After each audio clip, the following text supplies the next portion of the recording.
A 4-year-old boy makes an unexpected call to 911, asking for a giant pizza. Intrigued, the police arrive at the scene, only to discover something far more serious than they could have imagined. Detroit, Michigan, a city with a vibrant industrial past, but a present marked by decaying neighborhoods and families struggling to survive. Amid streets of cracked asphalt and houses that seemed to crumble with each passing season, there was a small home, indistinguishable from so many others, where a silent tragedy was unfolding. It was a cold November day, and inside that house, James, a boy of only 4 years, clutched tightly to a phone that he could barely hold in his small hands. The number he dialed was one he had heard in cartoons and commercials, but he never thought he would need to use it for real. On the other end of the line, the 911 operator answered with the calm and professional tone that years of experience had taught him. 911, what is your emergency? James hesitated for a moment, looking around. The room was dark, with only a single beam of light coming through the window covered by dirty curtains. The smell was unbearable, a mix of trash, spoiled food, and something chemical he couldn't identify. In a timid but determined voice, he said, "My name is James. I want a pizza, a big one." The operator paused, surprised. It wasn't uncommon to get calls from children, but something about the boy's tone made him hesitate. "James, are you at home right now? Where are your parents?" There was a long, unsettling pause. When James replied, his voice was filled with fear and confusion. "They're sleeping. They haven't woken up for many days." On the other end of the line, the operator immediately felt the gravity of the situation. It was a cry for help that transcended the simple words of a child. He knew he had to act quickly. In a room at the Detroit police station, officers Luna Murray and Mike Rodriguez, both veterans with nearly a decade of service, received the call. Luna, known for her determination and empathy, and Mike, a calm and strategic man, had seen it all in their careers. But something about the description of this case, a child alone for days with sleeping parents, left both with a heavy feeling in their chests. As they drove through the uneven streets toward the provided address, their patrol car passed through neighborhoods that reflected Detroit's harsh reality: abandoned buildings, shattered windows, and graffiti that told stories of despair. Luna looked out the window and murmured, "These kids. Sometimes I don't know how they make it through." Mike, always straightforward, responded, "Some don't, Luna, that's why we're here." When they arrived at the address, the scene awaiting them was bleak. The house was small, with peeling paint and a broken fence. The yard was littered with garbage and old toys, abandoned long ago. Luna and Mike exchanged looks before approaching. The front door was ajar, making their hearts race. Entering the house was like stepping into a portal of neglect and despair. The strong smell almost made them recoil, but urgency pushed them forward. On the living room floor lay an unconscious couple, surrounded by syringes and empty pill bottles. It was obvious what had happened: an overdose. Mike called for paramedics immediately, while Luna began searching for the boy. She knew he was there somewhere. "James?" she called, her voice soft but firm. "It's okay. We're here to help. Can you come out, please?" There was an oppressive silence, and for a moment Luna feared the worst. Then, from upstairs, a faint noise caught her attention. It sounded like muffled sobbing. Climbing the stairs, she found herself in a dark hallway with doors on either side. One of them had scratch marks, as if someone small had tried to get out or call for attention. Luna took a deep breath before pushing the door open. Inside the room, the scene was equally heartbreaking. The space was in disarray, with clothes strewn about and broken furniture. In the far corner, under a torn blanket, Luna found James. He was curled up, hugging his knees, his eyes wide with fear. His dirty face and stained clothes were signs that he had been alone for days. Luna approached slowly, kneeling to his level. "Hi, James," she said, with the gentlest voice she could muster. "It's okay now. I'm here to take you somewhere safe." The boy hesitated, his eyes darting from Luna to the door behind her. Then, as if something inside him finally gave way, he reached out his arms. Luna picked him up, feeling his small, fragile body press against her. As she carried James down the stairs, holding him tightly, she met Mike at the door with the paramedics. "Is he okay?" Mike asked, looking at the boy. "Physically, yes," Luna replied, but her voice trembled. "But he needs so much more than that." As the paramedics began working to stabilize James's parents, Luna and Mike took the boy to the patrol car. On the way to the hospital, Luna tried to distract James by asking about his favorite toys and TV shows. He responded in short sentences, but the way he clung to her showed that he was beginning to trust. At the hospital, the doctors confirmed what Luna and Mike feared. James showed signs of severe neglect and malnutrition, along with bruises that suggested physical abuse at some point. As he received treatment, Luna couldn't bring herself to leave his side. Sitting by his bed, holding his small hand, she promised him that he would never be alone again. Detroit was a city that, like James, bore the scars of abandonment and neglect. Once a symbol of America's industrial might, it was now a metropolis marked by crumbling neighborhoods and communities struggling to survive. Deserted streets and abandoned buildings stood as constant reminders of broken promises. Yet amidst the chaos there were still those who cared. Luna Murray and Mike Rodriguez were among them. Luna, a woman in her early 30s, dedicated her life to seeking justice for the most vulnerable. Having grown up in a neighborhood much like James's, she understood what it meant to be overlooked by the system. Her determination stemmed not just from her training as a police officer, but from personal experiences that shaped her. Her father, a war veteran battling alcoholism, was someone Luna loved deeply despite his flaws. He had never hurt her physically, but his emotional absence left marks she carried to this day. Being a steady presence in others' lives was her way of giving back. Mike, on the other hand, was a man in his 40s, a seasoned police veteran with a weary gaze that hinted at the worst he had witnessed. Yet, he carried a spark of hope hidden beneath his hardened exterior. To him, Luna was a reminder of why he had become a police officer, to protect and serve those who couldn't protect themselves. Growing up in a family of Mexican immigrants, Mike understood the constant struggle to prove one's worth in a country that often saw him as less. That night, as they drove home after leaving James at the hospital, Luna and Mike talked about the case. They had seen similar situations before. Children who were victims of abuse and neglect, parents trapped in cycles of addiction, entire communities forgotten by the system. But something about James struck them both differently. "He's so small, Mike," Luna said, staring out the car window as the city lights flashed by. "Too small to bear all this." Mike nodded, his tone pragmatic. "And he's not the only one. You know that. We can't save them all, Luna." "Not all of them," she replied firmly. "But we can save him." At the hospital, James was cared for by a team that quickly recognized the signs of prolonged neglect.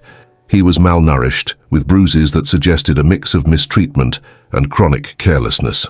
Despite his physical frailty, what struck the doctors most was his expression, a mix of fear and curiosity, as though trying to understand why suddenly so many people cared. As James recovered, Luna made it a point to visit him daily. During her first visits, the boy remained silent, watching her from a distance. But Luna knew earning his trust would take time and patience. She brought small toys, picture books, and even a toy car she found at a nearby shop. Gradually, James's silence began to break. "Do you have kids?" he asked quietly, holding the toy car Luna had given him. Luna hesitated before answering. "No, James, but I have a nephew I adore. He's almost your age." "Does he stay alone too?" James asked without lifting his eyes. Luna's heart sank at the question. She took a deep breath before replying, "No. He has lots of people who take care of him. And now, so do you." Meanwhile, the investigation into James's parents progressed. His mother, Samantha, and father, Derek, were what reports described as victims of the opioid epidemic. Both had started with medical prescriptions after accidents and eventually became addicted. Friends and family shared that at one time they were loving parents, but their addiction had destroyed their family's life. Even so, Luna and Mike couldn't ignore the fact that their choices had left James neglected to the point of near tragedy. Mike, who usually avoided becoming emotionally involved in cases, was particularly moved when visiting the family's home to gather evidence. On the filthy refrigerator, he found James's drawings, crude sketches of a smiling family. It was a painful reminder of what could have been. As James continued to recover at the hospital, authorities began searching for a solution to his future. His parents were formally charged with child neglect and drug possession, and custody of James was transferred to social services. For Luna, this was the hardest part. She knew that the system often failed to protect children like James, placing them in foster homes where they faced new forms of abuse or neglect. But fate seemed to have different plans for James. Amelia and Robert Carter, a local couple known for their work with foster children, learned about James's situation and offered to take him in. The Carters were exactly the kind of people Luna had hoped for, loving, patient, and deeply understanding of the emotional needs of traumatized children. Amelia, a retired teacher, had a warm personality that won over everyone she met. She saw James as a chance to make a difference in a life that had started so harshly. Robert, a skilled carpenter, was a practical man with a big heart. Before James had even arrived, he was already planning to build a treehouse for him. On the day James was taken to his new home, Luna was there to ensure everything went smoothly. James seemed hesitant, clutching an old backpack with his few belongings. But when Amelia knelt down to his level and opened her arms, he ran to her. It was the first genuine smile Luna had seen on James's face since the rescue. The first days at the Carters' home were not easy. James struggled with frequent nightmares, waking in the middle of the night crying for his parents. Amelia and Robert stayed by his side, ensuring he was never alone. Slowly, their unwavering care began to penetrate the wall of fear James had built over the years. Luna continued visiting him regularly, bringing his favorite books and taking every opportunity to reinforce that he was safe. With each visit, she saw James transform. He began playing in the backyard, exploring the treehouse Robert had built, and even made a friend, the son of a nearby neighbor. For Luna and Mike, James's case served as a reminder of why they did what they did. Despite all the challenges, there were moments like this, a child who, against all odds, had a real chance to start over. James's first month with the Carters was a mix of progress and challenges. While he was safe and well cared for, the traumas of his past didn't fade easily. He refused to sleep without a light on and would jump at the smallest unexpected noise. Amelia and Robert, patient and loving, did everything they could to create an environment where James could feel comfortable. Yet the boy carried wounds that required more than just time to heal. James's adjustment brought a new internal struggle, the conflict between his desire to trust the Carters and his fear that, like before, love and safety might only be temporary. On certain nights, Amelia found him sitting on his bed, clutching a pillow and staring at the door. "You're not going to send me back, are you?" he asked one night, his voice so soft it was almost a whisper. The question broke Amelia's heart, but she answered firmly, "Never, James, this is your home now."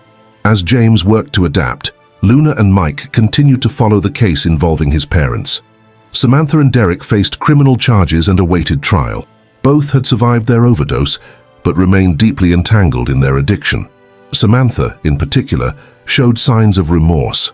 During an interrogation, she begged to know about James, asking if he was safe. "He's with a good family, receiving the care he needs," Luna replied, her tone professional but her words heavy with meaning, something he should have had all along. The justice system, however, was far from straightforward. There was ongoing debate about what would be best for James in the long term. While the Carters were an ideal solution, Samantha and Derek's lawyers argued that, with rehabilitation, the biological parents could regain custody of their son. This caused a wave of anxiety for Luna and the Carters.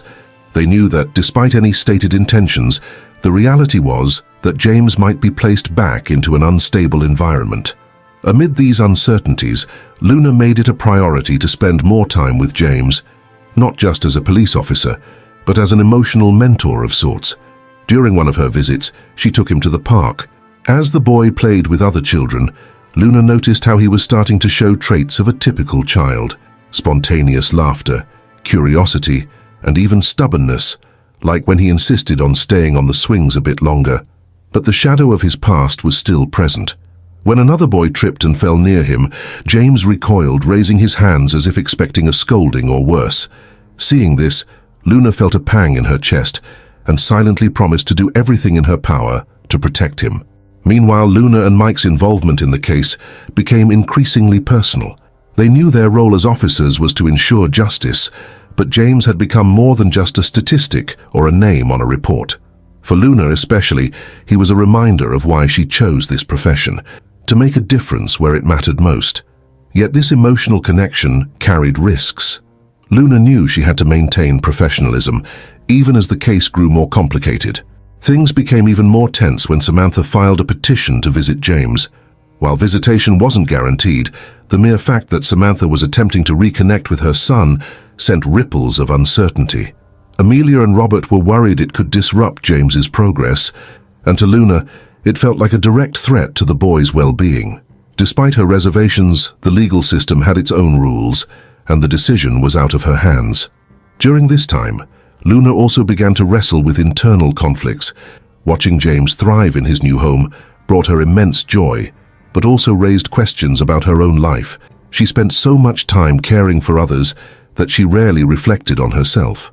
Her relationship with Mike, built over years of partnership, began to deepen, but Luna hesitated to let it become more than friendship. She felt that any distraction might compromise her focus on helping James. A breakthrough in the case occurred when Luna uncovered something critical in Samantha and Derek's records. A closer review of medical and family histories revealed that substance abuse wasn't the only issue. Samantha had been a victim of domestic violence at Derek's hands, and records suggested she might have been coerced into staying in the cycle of addiction. This discovery further complicated the case, raising questions about whether Samantha was as much a victim as James. Luna, with her deep sense of empathy, began to feel a moral conflict. While she wanted to ensure that James stayed with the Carters, she also recognized that Samantha might deserve a chance at redemption. Yet Luna knew that such redemption could not come at the expense of James's well-being. The tension came to a head when the court scheduled a hearing to determine whether Samantha could have a role in James's life in the future. The Carters, visibly nervous, prepared to fight for full custody of the boy. Luna and Mike, though technically not part of the proceedings, made a point to attend and offer their support. Meanwhile, James, unaware of the legal battle unfolding around him, continued his slow journey of healing. He was gaining confidence, making new friends, and finding joy in simple things like drawing and solving puzzles. At the hearing, Samantha made an emotional plea. "I love my son," she said, her voice trembling. "I know I failed, but I'm trying to change. I just want him to know I never stopped caring." The Carters in turn argued that James finally had stability and that removing him from it would be cruel. The judge, a seasoned man who had presided over many cases like this, listened to all sides before postponing the decision for several weeks. In the interim, Luna began questioning just how far she should go to protect James. She knew that as a police officer, her job was to ensure justice. But what did justice mean in this case? Protecting James from his biological parents or giving them a second chance? The doubt gnawed at her, but one thing was clear: she would never stop fighting for that boy's well-being. The tension surrounding the hearing consumed everyone involved. For Amelia and Robert Carter, the thought of losing the boy they had begun to call their son was terrifying. They knew how fragile James was, both physically and emotionally, and feared that any disruption could undo all the progress he had made. Meanwhile, Samantha battled her own demons, determined to prove she deserved a second chance. Luna found herself torn. As a police officer, she was supposed to remain impartial, but as someone who had witnessed James's growth firsthand, she couldn't help but root for him to stay with the Carters. Her heart was with the boy, but her mind couldn't ignore the nuances of Samantha's situation. During one of her visits to the rehabilitation center, where Samantha was receiving treatment, Luna encountered something unexpected. Samantha wasn't the cold, negligent figure Luna had initially imagined. She was a visibly broken woman, but there was a glimmer of determination in her eyes. "I never wanted things to end up like this," Samantha said, clutching a photo of James. "Derek dragged me into this hell and I was weak, but I never stopped loving my son. He was the only good thing in my life and I failed him." The confession struck a chord with Luna. She knew many people used similar words as excuses, but something about Samantha's demeanor felt genuine. Still, Luna couldn't ignore the damage that had already been done. James had suffered too much, and she had to prioritize his well-being above all else. Meanwhile, Robert Carter took a proactive approach to show the court the positive impact he and Amelia were having on James's life. He documented the boy's daily activities, capturing moments of joy and growth. He filmed James playing in the treehouse Robert had built, laughing as he kicked a ball with a neighbor, and concentrating on a drawing that depicted a big sun and a happy family. These images spoke volumes, conveying the miracle of safety and love in James's life, something no technical report could fully express. Amelia, on the other hand, focused on helping James process his emotions. Though she never mentioned the possibility of him leaving their home, she gently prepared him to face difficult feelings. One evening, as she read a book to him, James asked a question that caught her off guard. "If my mum comes back, will you let me go with her?" Amelia paused, feeling a lump in her throat. In a soft voice, she replied, "James, I'll never leave you. No matter what happens, you will always have a place here with me and Robert." James seemed reassured, but Amelia knew his question stemmed from a deep fear of being abandoned again. As the hearing approached, Mike began digging deeper into Derek's background. He discovered a troubling history of domestic violence and multiple prior arrests for drug possession. Derek's pattern of behavior revealed that he rarely completed rehabilitation programs and frequently relapsed into addiction. Armed with this information, Mike presented his findings to the prosecutor handling the neglect case. "If James goes back to his parents, especially with Derek still in the picture, we're not just risking his stability, we're risking his life," Mike argued. The prosecutor agreed, and this evidence became a key factor in blocking Derek from regaining custody. Samantha, on the other hand, continued to show progress in her recovery. She adhered strictly to her rehabilitation program, attended therapy sessions, and even began volunteering at a local shelter, helping women in situations similar to her own. Her attorney used these efforts as evidence of her commitment to change, adding yet another layer of complexity to the case. While all of this was unfolding, James continued to grow in the Carters' home. He started attending school, where he made friends and caught the attention of his teacher, who reported that he was a creative boy with a vivid imagination, though he still showed signs of anxiety. In one of his first writing assignments, James wrote about his new home and how different it was. He described Robert's treehouse, the smell of Amelia's chocolate cake, and how they made him feel warm inside. When Luna heard about this, she felt a mix of joy and sadness. She knew that James had finally found what he always deserved, but the legal system still posed a threat to his newfound stability. The hearing finally arrived. The courtroom was packed with people eager to see the case's outcome. Samantha, visibly nervous, sat next to her lawyer, while the Carters were accompanied by their own legal representatives. Luna and Mike sat at the back of the room, watching closely. During the trial, each side presented their case. The Carters brought evidence of James's emotional and physical progress while in their care, including the videos Robert had made and reports from his school. Samantha, in turn, presented testimonies from counselors and rehabilitation professionals who vouched for her being on the right path to becoming a responsible mother again. The turning point came when James was called for a private conversation with the judge, away from the tension of the hearing.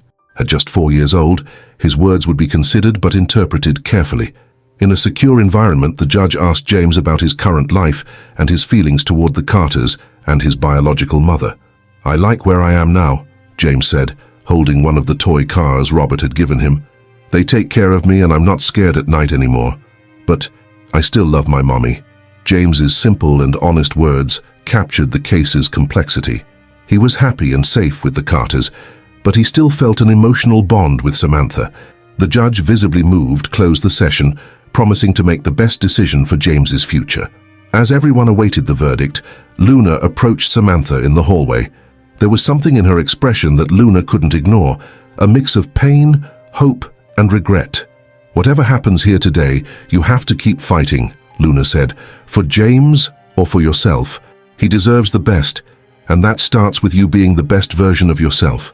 Samantha nodded, tears in her eyes. "I won't give up. Never again." The days leading up to the verdict were tense for everyone involved. James continued his routine in the Carters' home, unaware of the legal battle that would define his future. For Amelia and Robert, every moment with the boy was precious, but also fraught with uncertainty. Meanwhile, Samantha, after months of effort in her rehabilitation, seemed to be at a point of genuine transformation. But none of this lessened the weight of the impending decision. On the morning of the hearing, Luna felt an unusual restlessness. Something in her intuition told her the outcome wouldn't be as straightforward as she hoped. She met Mike in the courthouse parking lot, and together they climbed the steps, their boots echoing on the cold marble. Neither spoke much, but the silence between them said everything. In the courtroom, the tension was palpable. Samantha was accompanied by her lawyer and a social worker who vouched for her progress. Amelia and Robert stayed close to James, with a lawyer who appeared just as determined as they were. The judge, an experienced man whose expression bore the weight of countless difficult cases, entered the room, and everyone rose. It was time for the truth. The court heard closing arguments from both sides. Amelia and Robert described how James had flourished under their care, presenting evidence of his improved health, school progress, and emotional stability. Samantha, on the other hand, brought testimonies from rehabilitation counselors and gave her own testimony, admitting her mistakes and promising never to fail James again. But the introduction of a new witness changed the course of the case. A man unknown to almost everyone in the room was called to the stand. His name was Marcus, Samantha's older brother, someone Luna had discovered during her investigations, but who had until now remained out of sight. Marcus explained that he had distanced himself from Samantha years ago when she fell into the cycle of addiction, but now he was willing to help. "I wasn't there when my sister needed me," Marcus said, his voice deep and full of regret. "But I'm here now, and I want to make sure that if James returns to Samantha, he'll have support. He won't be abandoned again." Marcus's testimony surprised everyone. Even Samantha seemed emotional and taken aback to see her brother there. For the court, his presence added a new dimension to the case. If James were to return to Samantha, she wouldn't be alone, which could influence the judge to consider reunification. On the Carters' side, the shock was evident. Amelia squeezed Robert's hand, trying to stay calm. They knew they had done everything they could, but this new factor seemed to threaten their chances of keeping James. When the judge finally closed the testimonies and said he needed more time to evaluate the evidence and statements, the room buzzed with murmurs. Luna and Mike, watching from the back, knew the situation was about to shift drastically. Outside the courtroom, Luna came face to face with Marcus. He was a tall man with serious eyes and a firm posture. Despite his unexpected entrance into the case, Luna sensed he had good intentions. She decided to approach him. "You understand what's at stake here, don't you?" Luna said. "This isn't just about good intentions. James needs stability, not more uncertainty." Marcus nodded but replied with conviction, "I know what's at stake. I just want to fix the mistakes of the past. I want James to have a family, and if possible, I want that to be with my sister." Luna stayed silent for a moment. While she respected Marcus's desire, she couldn't ignore that the Carters were James's best chance at a stable and loving life. As the judge deliberated, something unexpected happened. Derek, James's biological father, who had been barred from appearing in court due to his history of violence, sent a letter to the judge. The letter, submitted as last-minute evidence, caused an uproar. In the letter, Derek admitted his failures and acknowledged that he was unfit to be James's father. But what drew everyone's attention was his statement about Samantha. He blamed her for dragging him into addiction and suggested that she wasn't as reliable as she seemed. The letter divided the courtroom. Some saw it as a desperate attempt by Derek to shift blame, while others questioned whether Samantha was truly ready to care for James. To Luna, the letter was nothing more than the reflection of a desperate man trying to sabotage Samantha's chance at redemption. The next day, the judge finally delivered his decision. He began by praising Samantha's progress and acknowledging her efforts to change her life. But he also emphasized the stability and positive impact the Carters had provided for James. "This is an extremely difficult decision," the judge began, looking at Samantha and the Carters. "My primary goal is James's well-being. He has already suffered more than any child should, and it is the responsibility of this court to ensure he suffers no more." The judge ruled that James would remain with the Carters under legal custody, but that Samantha would be granted the opportunity for supervised visits. He also established a transition plan, allowing Samantha to demonstrate her ability to maintain a healthy and stable relationship with her son. The decision was met with mixed emotions.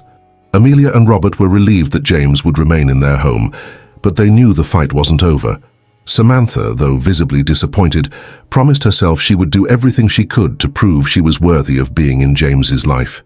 James, oblivious to the complexity of the trial, spent that day playing in the treehouse Robert had built.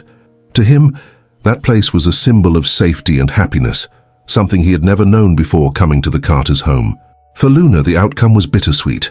While she was glad James was safe, she knew the future was still uncertain, but as she watched the boy laughing and running around the yard, she felt that, at least for that moment, he was exactly where he belonged. The court's decision brought a mix of relief and apprehension. James would remain with the Carters, but the supervised contact with Samantha introduced an element of uncertainty to the boy's newly found stability. Amelia and Robert committed to doing everything possible to support James, while Samantha worked to show she deserved a place in her son's life. The first few months after the verdict were challenging. James continued to thrive under the Carters' loving care. He started attending school regularly, where he displayed curiosity and creativity. His teachers noted that despite his difficult history, James had an impressive eagerness to learn and connect with others. He enjoyed painting, often creating drawings of his house, the treehouse, and the Carters by his side. But there were moments of tension, particularly around the supervised visits with Samantha. For James, these visits were confusing. He recognized his mother, but their relationship was marked by an emotional distance Samantha desperately tried to bridge. During the first visit, James remained withdrawn, responding with few words and avoiding eye contact. Samantha brought toys and snacks, but her attempt to recreate a normalcy that had never existed struggled to take hold. Amelia and Robert, while respecting the court's decision, were concerned about the impact of these visits. One night, after a particularly difficult visit, James cried before bed. When Amelia found him in his room, he was sitting on his bed, hugging one of the stuffed animals she had given him. "Are you okay, sweetheart?" she asked, sitting beside him. "I don't know what she wants from me," James said quietly. "She says she loves me, but why did she leave me alone before?" Amelia held the boy in her arms, feeling the weight of his pain. "James, sometimes people who love us make big mistakes, but that doesn't mean you did anything wrong, and now you have us. We'll always be here for you." Meanwhile, Samantha faced her own challenges. Though committed to her rehabilitation program and trying to rebuild her relationship with James, she also wrestled with the pain and guilt of her past. During therapy sessions, she admitted struggling with her son's initial rejection. "He has every right not to trust me," Samantha said during a conversation with her therapist. "But I can't give up. He's all I have left." Marcus, Samantha's brother, also played an important role during this period. He began attending the supervised visits, creating an environment where Samantha could interact with James more naturally. Marcus, with his practical approach and patience, helped fill emotional gaps and ease the tension. Slowly, James started feeling more comfortable in his presence, which gave Samantha hope. Meanwhile, Luna and Mike followed the developments of the case from a distance. They knew they had done everything they could to ensure James's safety, but Luna in particular felt uneasy. Even though Samantha's visits were supervised, they represented an emotional risk for James, and Luna feared that any abrupt change could harm him. One afternoon, Luna visited the Carters to check on how things were going. She found Amelia in the backyard, watching James play with his dog. The boy seemed happy, but there was something in Amelia's expression that indicated worry. "Is everything okay?" Luna asked, sitting beside her. "Yes and no," Amelia replied. "He's fine, but he starts to get nervous days before each visit with Samantha. And afterward, he seems to go back to being that shy, withdrawn boy we found at the hospital." Luna sighed. "It's hard, I know, but you're giving him something he never had before. Stability. That doesn't disappear overnight." Amelia nodded, but her eyes were full of uncertainty. "I just want him to be happy, to feel loved." As James continued his recovery journey, something unexpected happened. During a supervised visit, Samantha gave James a new drawing notebook, encouraging him to create something special. Surprisingly, he began drawing the Carters, including the treehouse and the dog. When he finished, he looked at Samantha and in a hesitant tone said, "This is where I live now." Although the words were simple, they struck Samantha deeply. She smiled at James, holding back tears, and replied, "It's a beautiful place, James. I'm glad you have a home like this." It was a moment of acceptance for Samantha. She realized that while she wanted to be part of James's life, she might never be the central figure he needed. This led her to a conversation with Marcus where she confessed her doubts. "Maybe the best thing I can do for him is not interfere," she said, her voice choked. "What you can do for him is show that you're here for him, in whatever way he needs," Marcus replied. The following weeks brought a new balance. Samantha continued participating in the supervised visits, but with less pressure to regain her role as James's primary caregiver.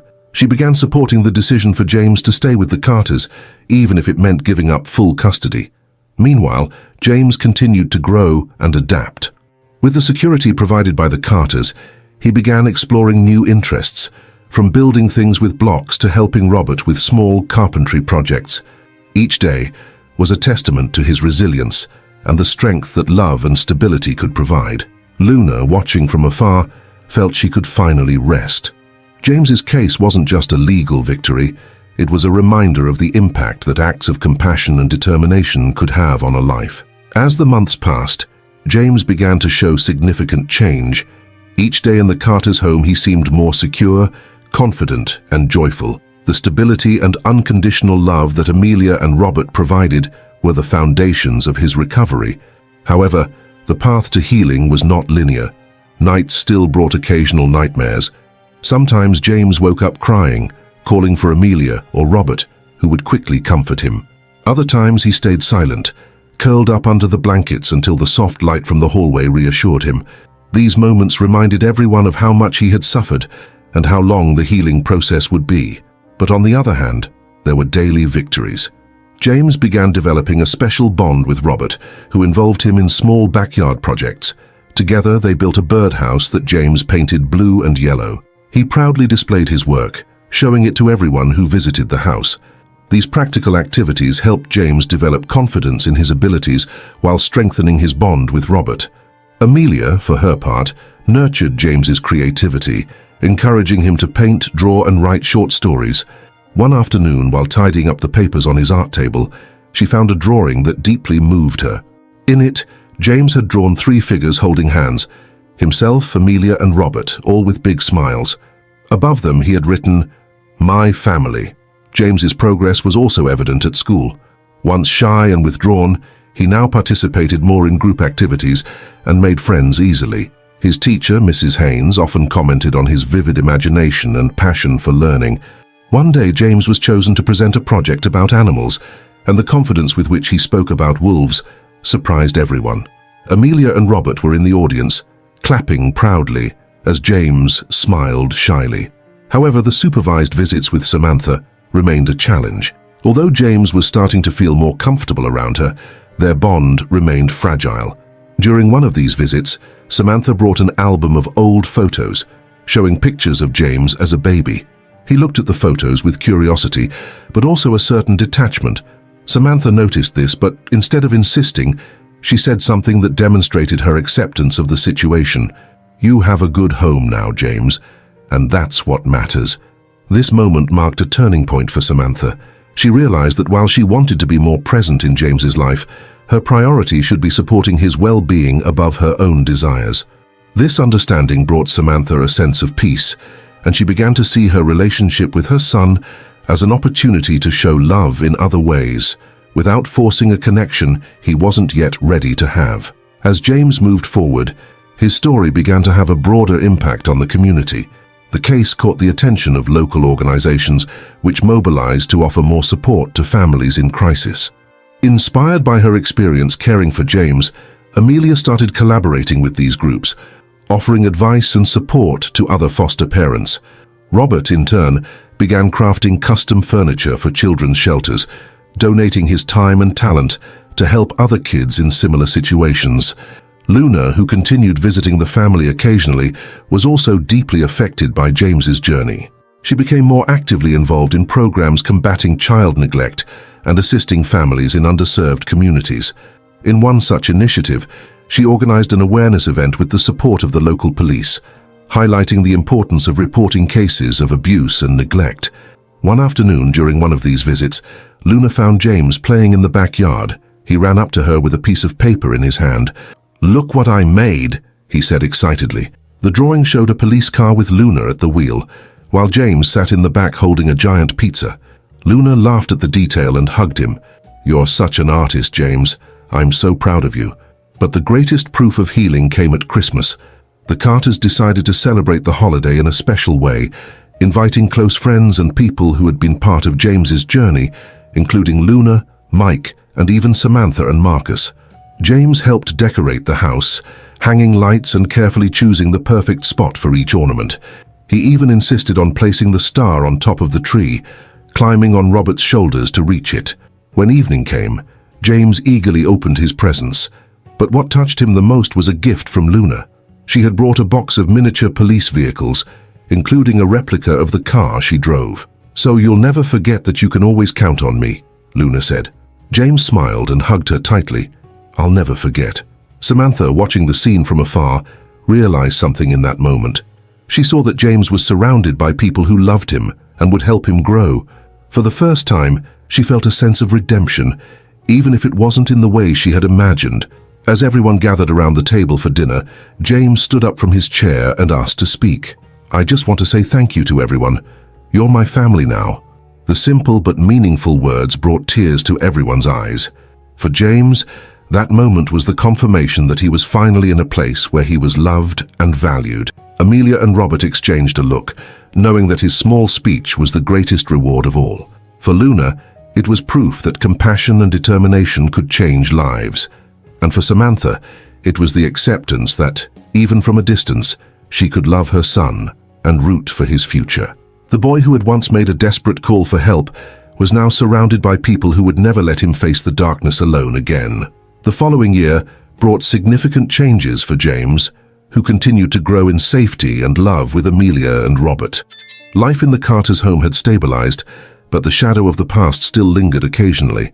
The supervised visits with Samantha, though less frequent, continued to challenge James's emotional balance as he became increasingly aware of the complexity of his situation. In early February, a hearing was scheduled to review James's permanent custody. The court would decide whether Samantha would retain supervised visitation rights or whether the case would be closed with full custody granted to the Carters. For Amelia and Robert, the anxiety was palpable. They knew the legal system was unpredictable, and despite James's progress, there was still the possibility that Samantha might claim a more active role in his life. James, on the other hand, seemed oblivious to what was at stake. He continued exploring the world with curiosity. At school, he had started participating in a music class and was excited about learning to play the flute. At home, he spent hours building things with Robert or helping Amelia plant flowers in the garden. Yet there were moments when he showed a deeper understanding than expected for his age. One evening, while drawing at the kitchen table, James asked, "Will Mommy Samantha still want me to go back to her house?" Amelia, who was tidying the dishes, paused for a moment before responding. "I don't know, James, but what matters is where you feel safe and loved." James thought for a moment, furrowing his brow as he colored. "I like it here. I want to stay here." Amelia smiled, her heart aching. She knew the love James felt for them was real, but she also knew he still carried a bond with Samantha that couldn't be ignored.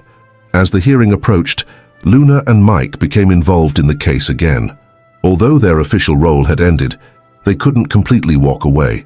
Luna especially felt the need to ensure that James remained in the environment that provided him with safety and stability. Luna decided to visit Samantha one last time before the hearing. She wanted to understand how Samantha was coping with the possibility of permanently losing custody of James. Samantha welcomed her into her modest apartment, a small space that reflected her ongoing struggle to rebuild her life. "I know I probably shouldn't fight against the Carters," Samantha said after some time. "They're amazing with James. He has everything he needs there." Luna, leaning forward, responded calmly, "And what do you want, Samantha? Not for yourself, but for James." Samantha sighed, her eyes fixed on a photo of James on the table. "I just want him to be happy. I want him to know I love him, even if I'm not the mom he needs right now." Samantha's words didn't surprise Luna, but the sincerity in her voice made Luna believe that she was genuinely willing to prioritize her son's well-being. Meanwhile, Marcus, Samantha's brother, continued to play an important role during the supervised visits. He'd become a bridge between Samantha and James, helping to create a more comfortable environment for both. During one of these visits, James began calling him Uncle Marcus, a simple but significant gesture that showed the boy was beginning to feel more at ease. At the Carters' home, preparations for the hearing were quiet but constant.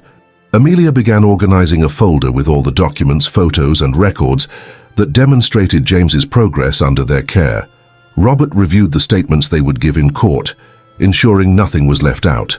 A week before the hearing, Luna arrived at the Carters' home with unexpected news. "We've received information that Derek, James's father, is trying to contest the case." Derek's name brought a heavy silence to the room. Robert was the first to speak. "He doesn't have any rights, does he? He lost any chance of being part of James's life." Luna nodded.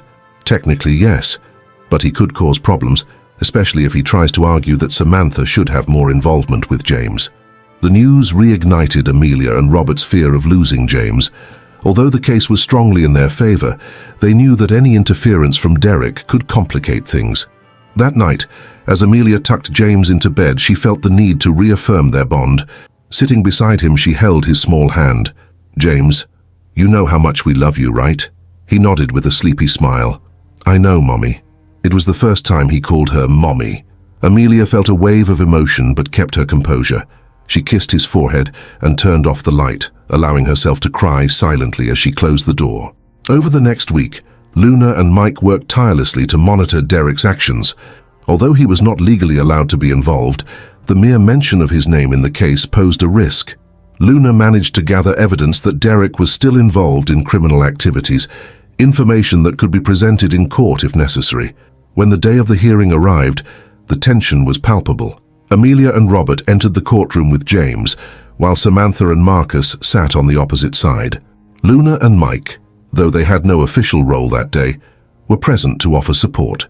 The judge began by reviewing the reports and testimonies, highlighting James's progress with the Carters and Samantha's efforts in her rehabilitation. He also acknowledged Marcus's positive involvement as a supportive figure. But when Samantha's lawyer tried to argue that she should have more access to James, it was Luna who presented the final piece of evidence, documents showing that Derek had attempted to manipulate the case. The revelation caused an uproar in the courtroom, further strengthening the Carters' position. After hours of deliberation, the judge adjourned the session, promising to announce a decision soon. Everyone left the courtroom feeling the weight of the moment, but hopeful that the best outcome would prevail. As Luna watched James holding Amelia's hand as they left, she felt a quiet certainty. Regardless of what happened, he was surrounded by people who loved him and would fight for him until the end. The courtroom was packed when the judge entered to announce his decision.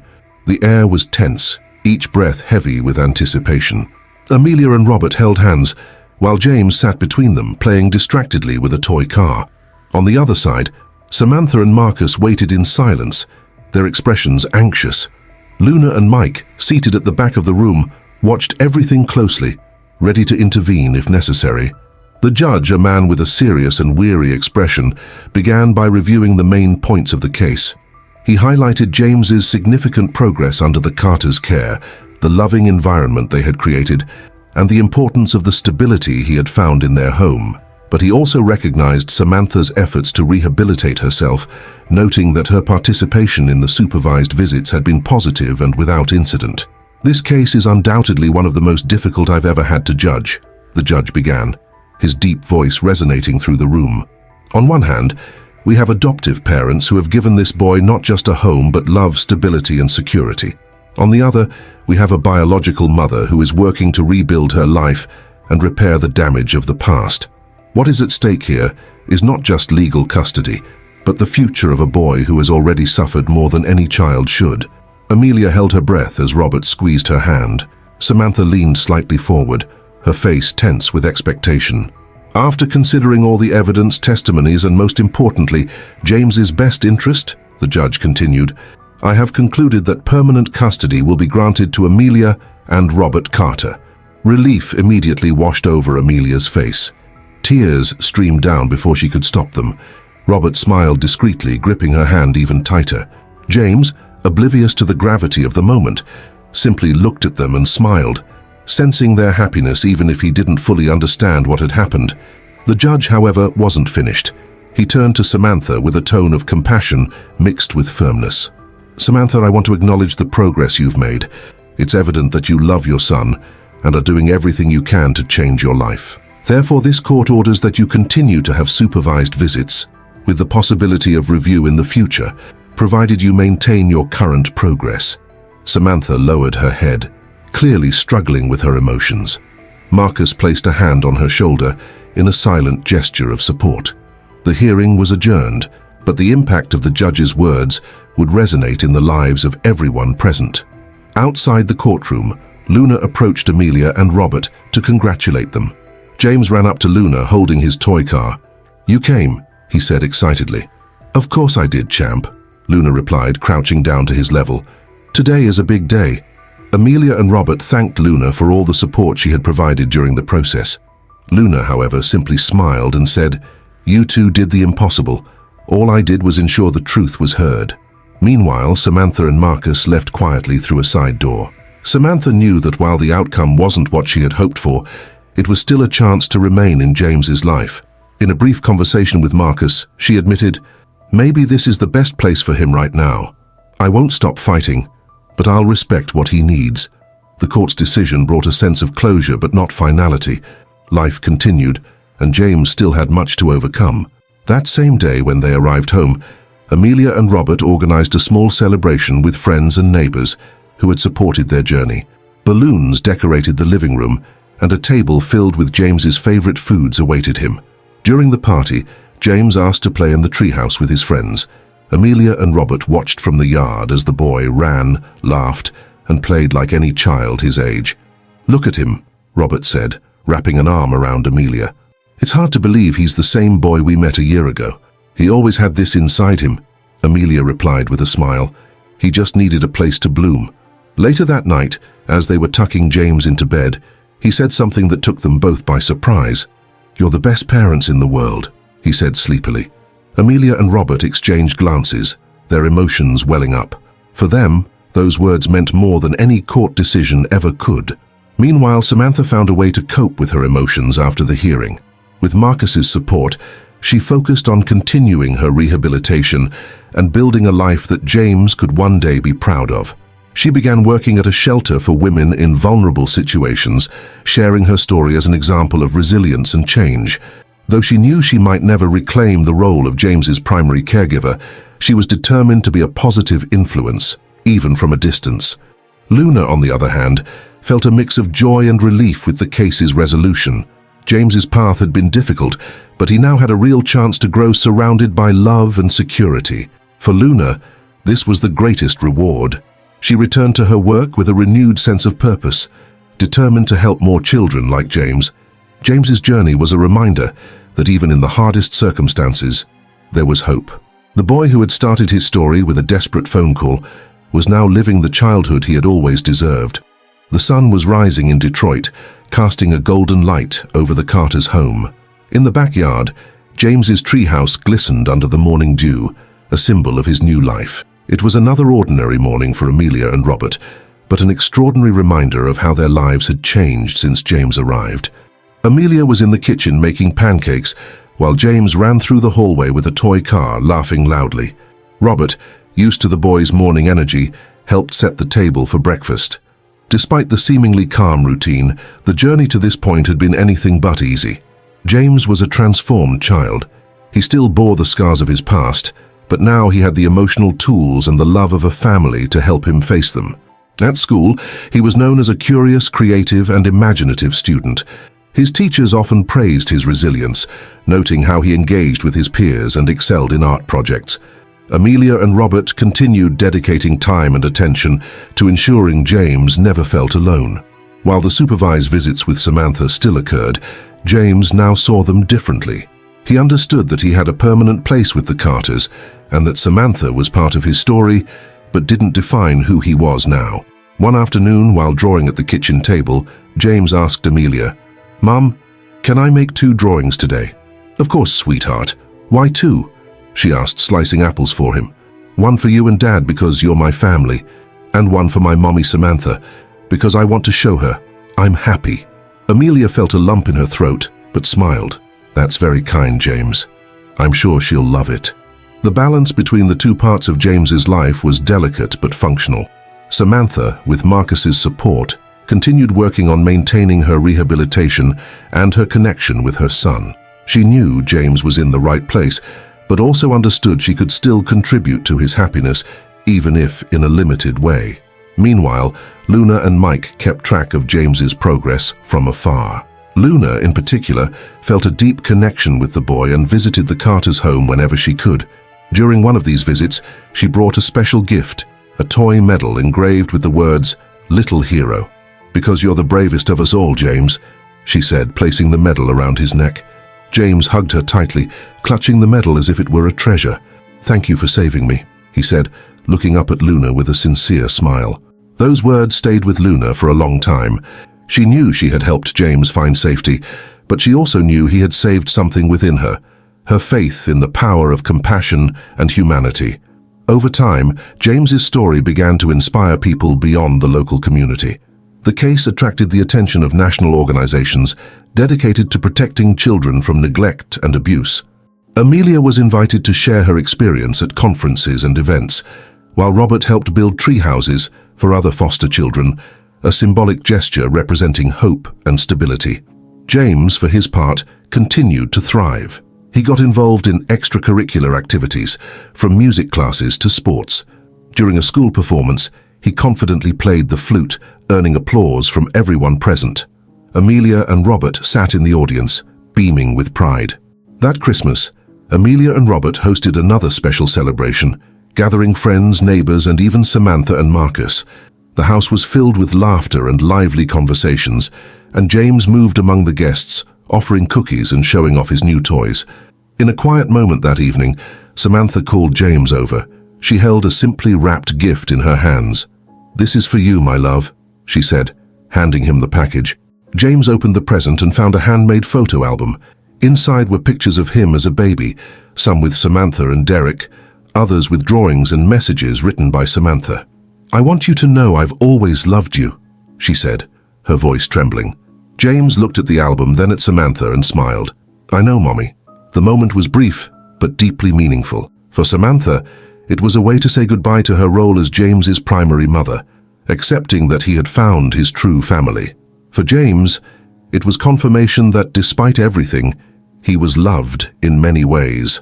Later that evening, Luna arrived with a gift that made James jump with joy, a large box of Legos. "So you can keep building amazing things," she said, laughing as James tore through the wrapping paper. Amelia watched the scene, feeling profound gratitude for all the people who had helped James on his journey. She knew that without their collective effort, he might never have found the home and love he now called his own. As the new year approached, James did something that surprised everyone. He asked to visit the community center, where Luna had organized an awareness event.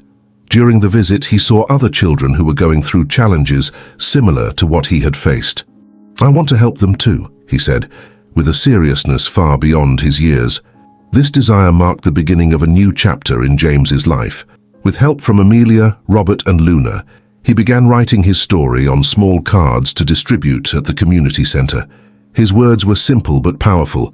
"I was alone and scared, but now I have a family and I'm happy. Never give up. There's always someone who wants to help you." James's story, which began with a desperate 911 call, became a testament to resilience, love, and transformation. He was living proof that even in the darkest moments, there is hope for a brighter future.